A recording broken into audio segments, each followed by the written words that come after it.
ములుగు జిల్లా ఇంచర్లలో ఇందిరమ్మ ఇళ్ల మంజూరు పత్రాలను లబ్ధిదారులకు మంత్రులు పొంగులేటి సీతక్క పంపిణీ చేశారు. 10 ఏళ్ల బీఆర్ఎస్ పాలనలో పేదవారికి న్యాయం జరగలేదన్నారు.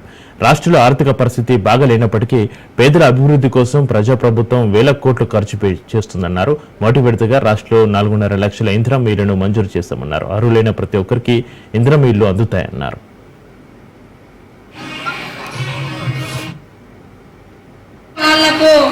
కూడు గూడు గుడ్డ మనకు ఫస్ట్ మరి ఒంటి నిండా బట్ట ఉండాలి, తినడానికి తిండి ఉండాలి, ఉండడానికి ఇల్లు ఉండాలి.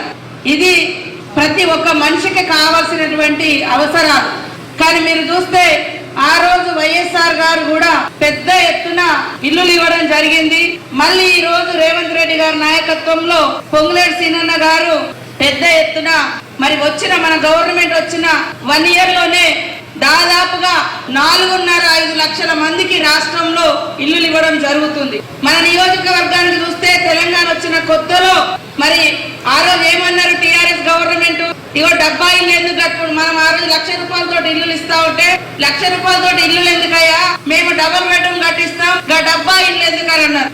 ఆ రోజు పాపం కొంతమంది ఓ 10 బస్తాలకి సిమెంట్ తీసుకున్నారు, ఓ 10,000 ఎత్తుకున్న వాళ్ళు కూడా ఉన్నారు. అరే కేసీఆర్ డబుల్ బెడ్ అంటే 1000 శాంక్షన్ చేస్తే 500 ఇల్లులు కూడా కట్టలే.